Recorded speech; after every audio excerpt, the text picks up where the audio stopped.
First Lady, Dr. Jill Biden.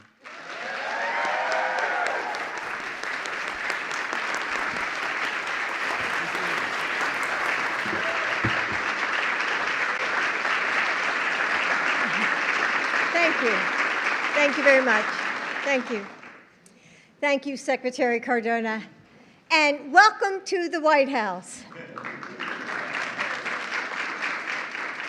As I was reading through your stories, I was so impressed by the innovation and creativity that all of you bring to your classrooms every day.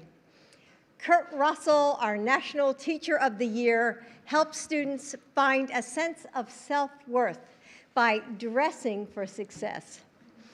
Autumn Rivera from Colorado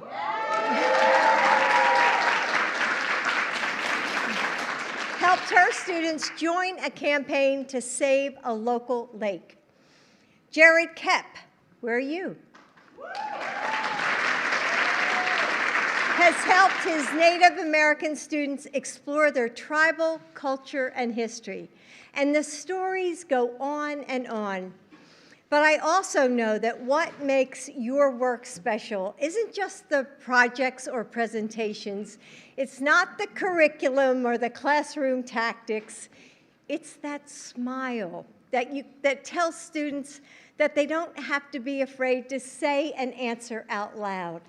It's the calm in your voice that can still the wild horses running through their hearts. It's the way that you know that sometimes I'm fine means everything is wrong. It's how they know that you're telling the truth when you say, it's okay, we're going to figure this out together. What makes your work so special is you, the love and the joy that you bring to it. The empathy and the understanding, the sheer power of your presence. You do this work because it's a part of who you are, because you have a calling, and you're not alone. Somewhere listening is a college student who grew up teaching her younger brothers and sisters and knows that she has a gift. A young man who took an education class and something just clicked for the first time. There's an artist who wants to spread the joy of creating something out of nothing. They have a calling too, to show students an entirely new world in science or history or art, to guide them through uncharted paths, to change someone's life forever, in big red letter moments and small acts of kindness. To them, I want to say, listen to that call. Join us. Yes, you. You can change the world one student at a time. And we need you. We need more teachers.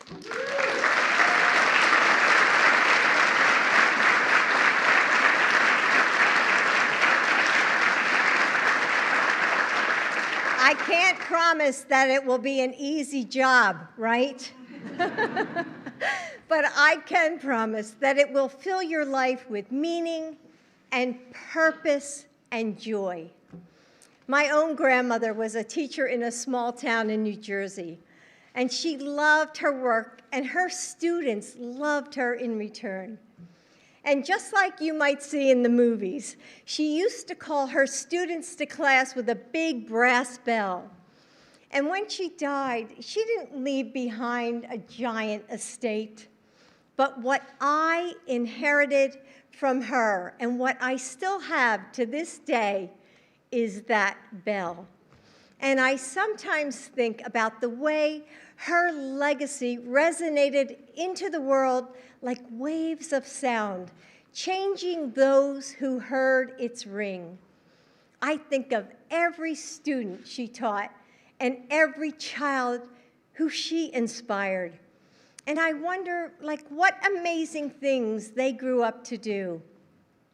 Perhaps they are public servants working to make our communities a little stronger, a little fairer. Perhaps they are doctors saving lives, or architects building our cities, or scientists working to solve global challenges. And of course, there's at least one teacher. Today, all of you ring your own bell, pulling each person you teach into a harmony that never ends. Right now, someone out there is a better thinker because of you. Someone is standing a little taller because you helped her find the confidence that she needed. Someone is working a little harder because you pushed him to try. Someone is a little kinder because you showed her what that meant. And someone is braver because you helped him find his courage. Never stop ringing that bell. Never forget that student by student, the lives, now I'm getting emotional, the lives you change go on to change the world. Thank you, thank you, thank you.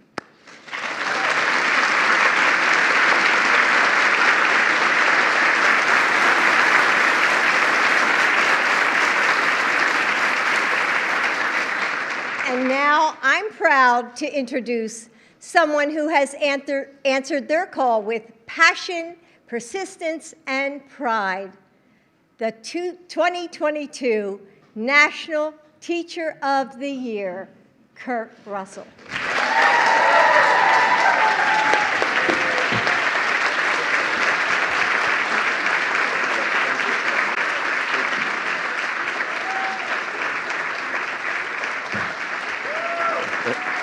Thank you so much. Thank you. Thank you. Thank you so much. Wow, wow. Thank you, thank you, thank you. Thank you so much. It's just an honor and a pleasure to be here. President Biden, thank you for your belief and tireless effort in education. Appreciate it. Thank you, Dr. Biden, for your strong leadership and your advocacy towards education, for a more equitable education as well. Secretary Cardona, thank you for your effort and your service and your leadership. To my Ohio delegate, thank you so much. Ms. Angela Dickey, my state coordinator, Mr. Brent Betts, my principal, my superintendent, Dr. David Hall, forgive me, and my state superintendent as well, Dr. Stephanie Siddons. So thank you as well.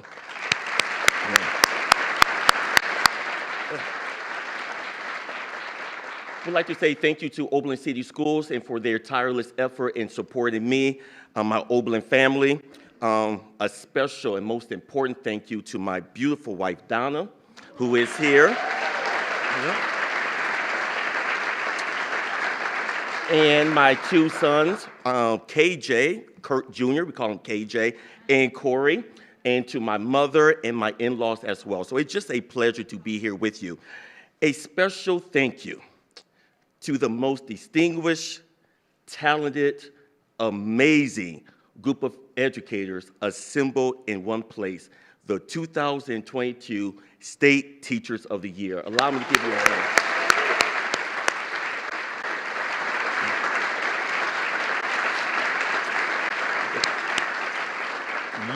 You are truly, truly amazing, and I look forward to learning from you and taking this journey together.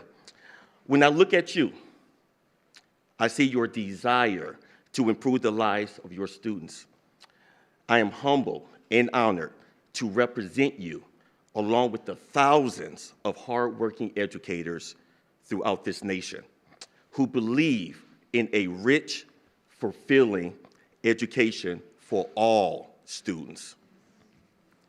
Especially during this past 2 years, I have personally witnessed teachers pour into their students unwavering kindness, love, and hope. Being here today makes me think of my colleague and good friend, Danita, who has touched countless children's lives with her caring approach to teaching. Each day, she gives her time in investing in every child that crosses her path by giving out hugs to students who are having a difficult time, or even something simple as a granola bar to students who are hungry. Danita epitomizes what great teaching is: cheering, rooting, and being invested in the wholeness of the child. Each student needs a champion, no matter what the circumstances are. Each morning, parents give us their most precious gifts, their children. Parents have placed trust that we nurture, cultivate, and help students find personal meaning and purpose in their lives. School is where dreams come alive. It has been teachers who have laid the foundation of possibilities. It was my kindergarten teacher, Ms. Toss. Ms. Francine Toss, I still vaguely remember my first day of kindergarten. I was greeted by Ms. Toss, a middle-aged white woman with a huge smile and a gentle voice. She welcomed each student to her class and, like all teachers on the first day, tried to ease the nervousness of her students. The school year was great. Ms. Toss made learning enjoyable, fun, and she created a learning environment in which you felt as though you were the only one in the classroom. Her lessons were meaningful and heartfelt, and one could tell she enjoyed teaching. But more importantly, Ms. Toss intentionally incorporated an inclusive curriculum. She read books by Black authors and women authors and made sure that all students felt a sense of belonging. It was also my 8th grade math teacher, Mr. Larry Thomas, the first Black male teacher I ever had. Mr. Thomas wore an afro, was an impeccable dresser, and he wore a shirt and tie every single day. When I looked at him, I saw a professional. This provided me with the attainable goal of becoming a teacher. In him, I could see myself. As I reflect on the lessons that I learned from Ms. Toss and Mr. Thomas, I realized that teaching has to be learner-centered. Students must see themselves in the classrooms and the curriculum in order to empower and to engage. That's why I created courses that allow students to feel valued, courses that deals with women's rights, gay rights, and also a survey of Black history. It's important that my students see themselves as I see them, with unlimited potential and full of gifts. As your 2022 National Teacher of the Year, I am committed to uplifting the wonderful work of educators.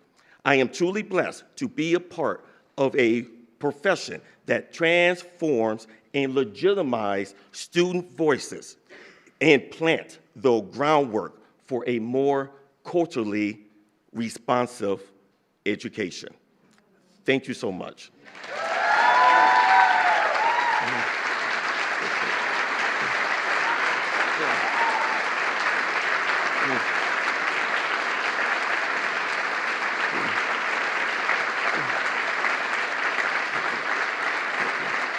Thank you.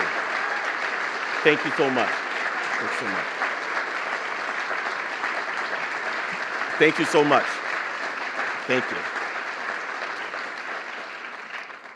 I am now honored to introduce someone who knows the power of education, a man who is proudly married to a lifelong educator, President Joe Biden. Thank you so much.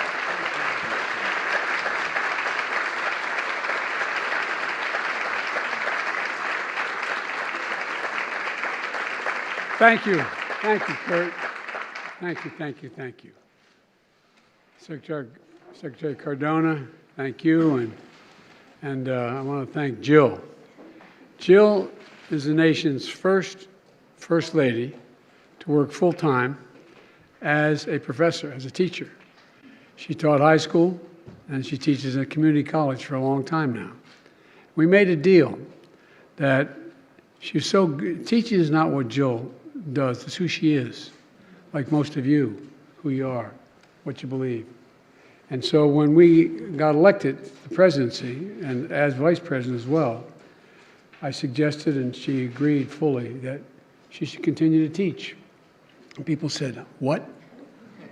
Well, she teaches 14 credits a semester, community college, full-time, and she does her job.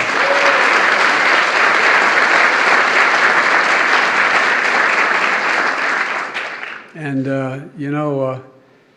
I'm very, very supportive of teachers for a number of reasons. Some of them are personal, but if I didn't support teachers, I'd be sleeping alone in one of these bedrooms up here. Before I begin the formal comments, one of the things that Jill reminded me of when she spoke, and I'll bet all of you can give examples as well. I got lucky. I won the lottery in terms of parents. My mother and father were wonderful people. I had one of those moms that everybody wished had been their mom, for real. Everybody hung at my house. But I also was a bit of a runt in terms of my size, and I used to talk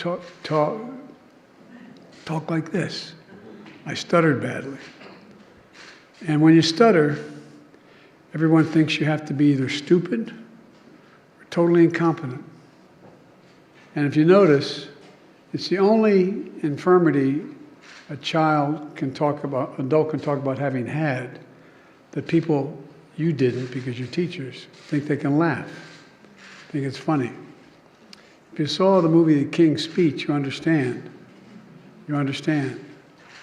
We went to see it, Jill and I, and right as the king was standing at the racetrack making the speech, she reached over. I guess I tightened up somehow and brought back all the memories. And I look back on it now, and I wonder, besides I really got lucky with my parents. My mother would say, look at me, Joey, look at me. You're smarter than anybody. You're this, you're that, so stop, you can do this. My point is this, that I had teachers, I can name the ones through grade school, high school, and even college. I didn't really beat my stuttering, and still occasionally I do, until I took speech and debate class in college, just forced myself to be able to stand up. When they sent me the copy, the guy who wrote the King's Speech found the original speech and made a copy of it and sent it to me. From the movie. And he does his speeches exactly like I did, which a nun taught me. If you took a look at my speech, you'll see that there's all these slash marks in the speech. Because, an awful lot of people who are, I can't sing worth a damn, but the people, entertainers and singers, can sing like a nightingale, but can't talk, can't speak. I look back on my life, I think beyond my family, my sister, my brother, my mom, my dad, the people who made a difference in my life in a fundamental way were teachers. I remember I was talking on the way over, my staff's going, why aren't you giving the speech we wrote? But I truly remember when we were talking about it on the way over, what got me involved in politics. I got involved in politics because I think the greatest sin that anyone can commit is the abuse of power. Whatever that power is, the power of a teacher, the power of a doctor, the power of a leader. When someone who is relying on you or you cannot, just the abuse of power. And I got involved because my state was the only state in the Union when Dr. King was murdered that was occupied by the National Guard for 10 months with drawn bayonets in every corner because we had a very conservative governor who ordered the National Guard, and because my state is the 8th largest black population in America as a percent of population. And I had a job with one of the oldest law firms in the state, and I quit and became a public defender. That's what got me involved. But again, where teachers come in. I had no intention of running for public office. Everybody thought Biden knew he wanted to be president by the time he was in 6th grade or something. I love these biographies. But here's the deal. What I did do, I wanted to get engaged. And so we had a very, very conservative Democratic Party in my state. And I thought it was wrong on civil rights. The more progressive party was the Republican Party, because we're a Southern Democratic Party. We were a slave state, to our great shame, early on. We fought on the side of the North like Maryland did and 2 other states, but we were a border state. And that's what got me going. And so I was asked by a group of senior lawyers whether or not I'd join a thing called a New Democratic Coalition. And the reason I bothered to tell you that was how to reform the party, how to bring it into the 21st century, the 20th century at the time. And one day, after being asked to see if I could help recruit someone to run for the United States Senate against a very popular Republican senator, a group of a former senator, a former congressman, 2 former governors came to me and said, "We want you to run." And I wasn't even old enough. I was 29 years old. And I thought, this is crazy. But I remember going home from that convention, and the first stop I made was to speak to a professor named Dr. Ingersoll, who was one of those professors who was my philosophy professor in political science. And I stopped him, and I told him what was going on. And he looked at me, and I'll never forget what he said. He said, "You should do it." I said, I can't do that. I never even knew anybody who was in the Senate.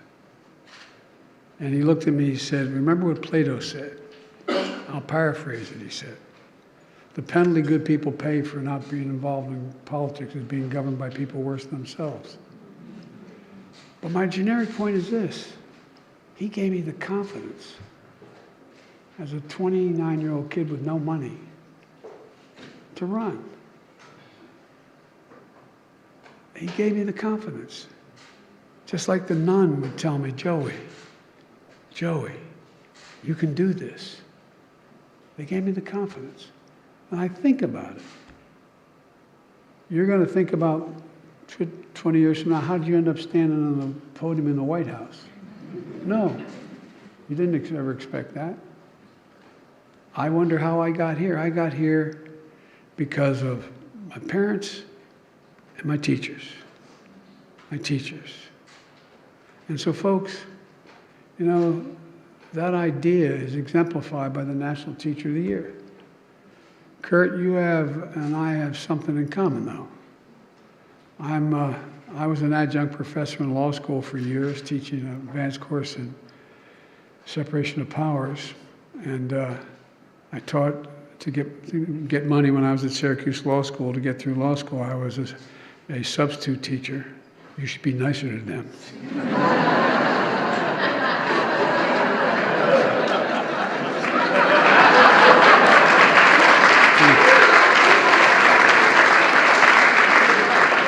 But that's not what Kurt and I have in common. What we have in common is we both married women who are smarter than we are.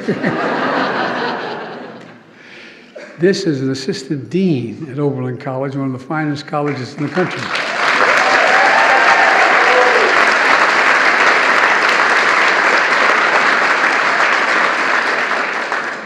Kurt teaches history. He taught 25 years. In fact, he teaches in the same town, the same district he grew up in. And by the way, when I left the vice presidency, I had a chance to do a number of things, but I became a professor at the University of Pennsylvania and presidential politics. And I enjoyed it, but it's hard. That's the other thing people don't realize. It's hard. How much you prepare.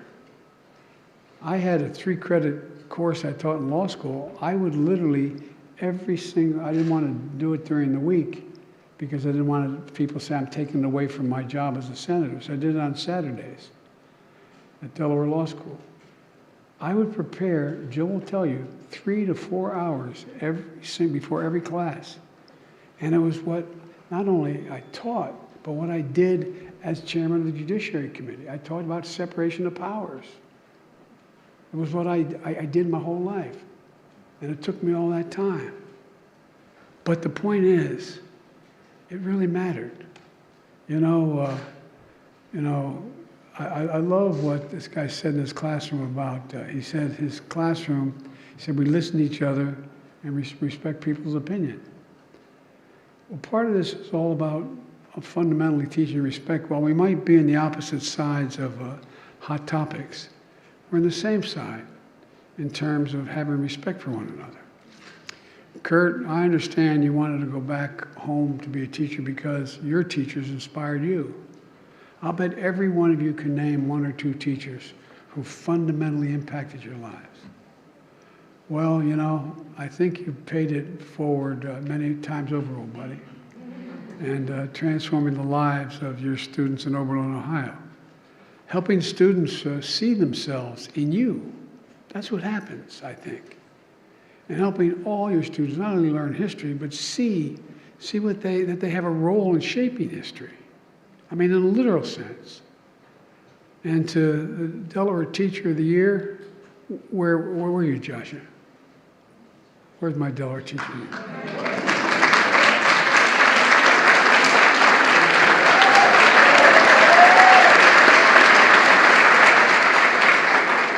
I got to admit, we're the second smallest state, but I'm a little prejudiced on behalf of the state. I know there are a lot of 8th graders at Brandywine who are feeling confident and more comfortable because of your help. Jill taught at the same school when she was in Delaware, at Brandywine High School. And even though Teacher Appreciation Week officially starts next week, I wanted to get it started earlier.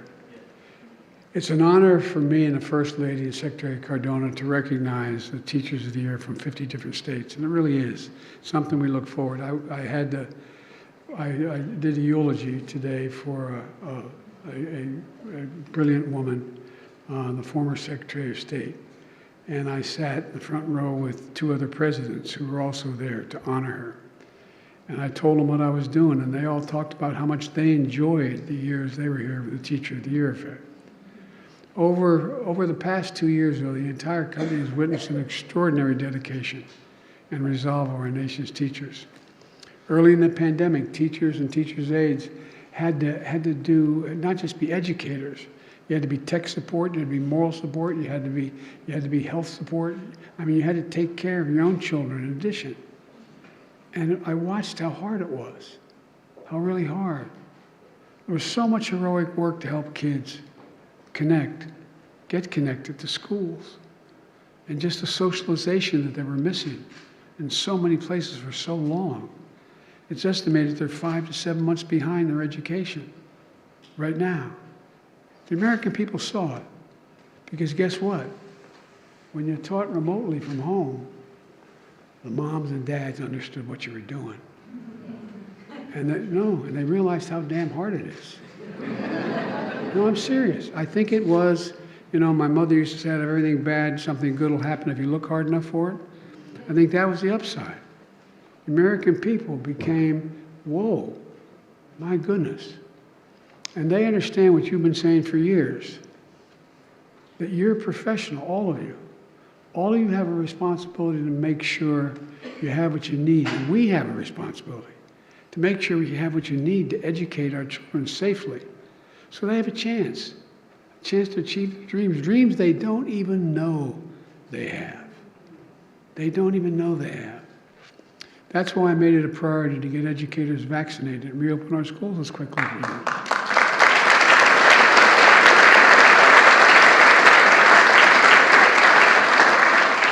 We made a historic commitment to our schools, $130 billion in the rescue plan, $130 billion. It helped us go from 50% of our schools being closed to 99% of our schools open and safe, better heating, air conditioning, ventilation systems, safer buildings. It isn't a thriving building until it comes alive, though, with teachers and students.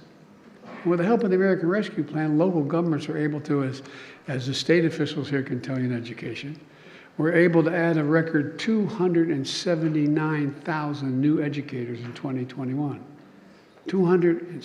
another 50,000 jobs, teaching jobs, in the first months of 2022. In January, compared to the period before the pandemic, schools have increased their number of social workers by 65%, counselors by 17%. You're expected to do everything. You're expected to not only teach, you're expected to be a guidance counselor yourself, but you're also expected to deal with the problems that they have at home. You see it. You can see it in their faces when they walk into school. And as Jill said, just by the way they answer the questions, and questions about how they're doing, how they're feeling. And you need help. You need social workers. You need school psychologists and psychiatrists. You need that kind of help. And the American Rescue Plan funds are especially important now that we see the impact this pandemic exacted on our children. As I said, students have lost months of learning, and particularly reading and math. It's not just academic skills they've fallen behind on. Teachers are seeing young children struggle to interact in group settings, to manage conflict, to take turns. They got a lot of learning to make up. And we're doing everything we can to help you. And I want input from you as well, because we have a lot of teachers, we seek their input. Using the funds from the American Rescue Plan, schools are providing and expanding summer learning and tutoring programs to give students extra time and attention they need to catch up and develop those fundamental math and reading skills. You all know if you get far behind in first, second, third, fourth, fifth, sixth, seventh grade, it takes a lot of time to make up, and if you lose your confidence, it even gets harder. So I urge more states, counties, and cities and towns to use their American Rescue Plan funding, which is in the billions of dollars, to hire more teachers, more tutors, more critical personnel in our schools. Now we have an opportunity to make even more game-changing investments for educators, students, and families. We're in competition for leading the 21st century. Not a joke. That's where we are right now. You know, parenthetically, if you think about it, what was the reason why we led the world beginning around 1905, 6, and 7, and 8? Because we became the first nation in the world to have universal education of 1 through 12 for everybody, no matter what, without cost. Well, guess what? If we were sitting down today deciding we were going to set up an education system, raise your hand if any of you think 12 years is enough in the 21st century. Just 12 years. Things are moving too rapidly. They're changing exponentially. And as Jill said, any country that out-educates us is going to out-compete us. It's that basic. So we have to build a 21st century because the rest of the world isn't waiting. We have to build for it. One of the tough images of the pandemic was children sitting in their cars with their mother or dad or older brother or sister in a McDonald's parking lot because that's the only way they get on Wi-Fi to do their homework. This is the United States of America, for God's sake. The United States of America. We didn't know it before, we know now. High-speed internet is essential. That's why we're spending tens of billions of dollars to make sure that we have high-speed internet available to everyone, rural America, inner-city America, suburban America, throughout every single school district in America. That's part of the whole legislation we passed in terms of infrastructure. It's starting now, it's going to create millions of jobs as well, for real. But again, we got to get in the 21st century. We got to move. And the budget I propose supports schools, supports students, and supports you. To bridge the gap between under-resourced schools and their wealthier counterparts, we're proposing a $19 billion increase in Title I schools, and mostly historically neglected, underfunded schools in our nation. We got to let them catch up. That investment would more than double the current funding of Title I schools. And it also proposing the largest increase in special education funding in 2 decades. We made the promise, we've never fulfilled it. We've got to fulfill it. Going to add another $1 billion commitment with the goal of doubling the number of social workers, school counselors, and school nurses in K through 12. And by the way, thanks to the American Rescue Plan, we're making real progress toward that goal. And to support you, the educators, my budget includes $610 million increase teacher diversity, effectiveness, and retention. It's true.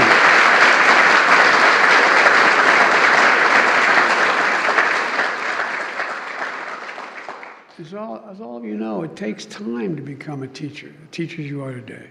But nearly 1 in 10 teachers leaves the profession every year, with the youngest teachers being the most likely ones to leave first. So we got to invest in ways to keep them in the profession. This year, my administration helped over 150 public servants, including teachers, get 150,000, get school forgiveness loans for college loans through changes we made in the public service loan forgiveness program. The last team kind of messed it up. We've cleared it up. No, but I really mean it. Because anyway, well, I'm going to just go to that website. To learn how these changes can benefit you, and I encourage you to go to studentaid.gov. And you're going to find you can have, in many of your cases, your entire student debt wiped out because you are teaching, and that's considered a vital profession. One more thing. It's not enough to give teachers praise. We ought to give you a raise. And so,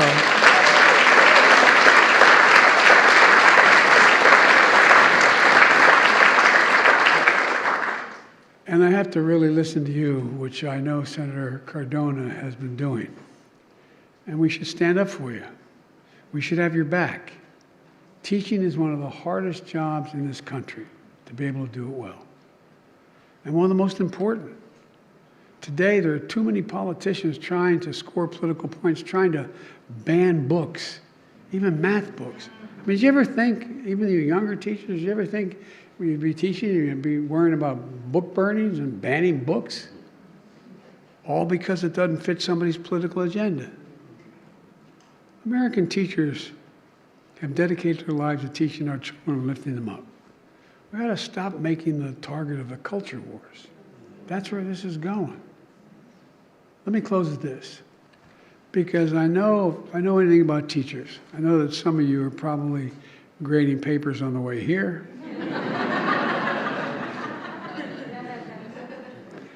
By the way, Jill traveled with me around the world.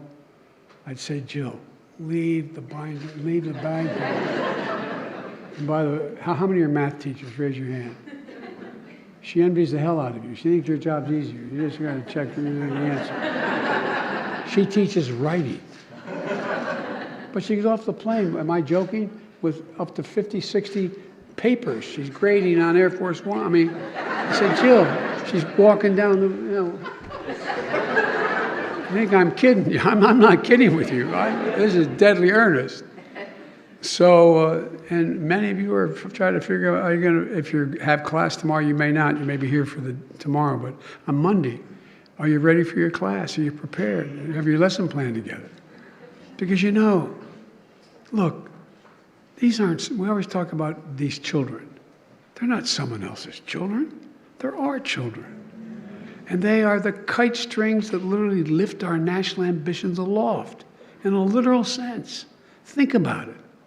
If you got to do one thing to make sure the nation succeeded in the next 2 generations, what would you do? You'd want, I would say, literally, have the best educated public in the world. Have our students gain confidence enough to know what they can do, to reach in. We have an obligation. We have an obligation to help them teach and reach their potential. And you've heard me say it many times about our children, but it's true. They're all our children. And the reason you're the teachers of the year is because you recognize that. They're not somebody else's children. They're like yours when they're in the classroom. You represent a profession that helps them gain the confidence they believe they can do anything. Again, think your own lives. Think of where you gain the confidence beyond your family. God willing, you're able to. And you know what else we're finding out? We're having a big fight about it now, but I'm going to get it done eventually, or someone will. And that is that we've learned now.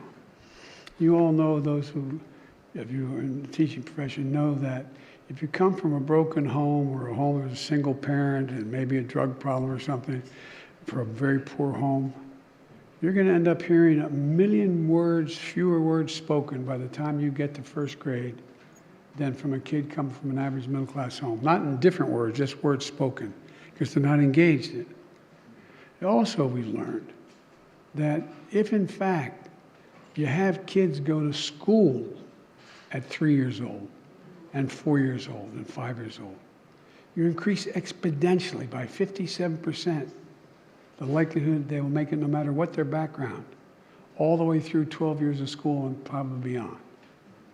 It matters. It matters. And for that and so much more that you do, you believe in these kids. And I know some of them are really difficult. I get it. But you believe in them. And you know when they know you believe in them, they believe in you. So thank you for what you do. You are, if I get to have one profession that's the best in the world, not a joke, it's you I want to be the best profession in the world. Because you affect what this country looks like, what it'll act like, what it'll be like, its success or failure, more than any other group of Americans, period. So thank you for what you do. Keep it going. And I promise you, Jill has your back and mine. Thank you very much.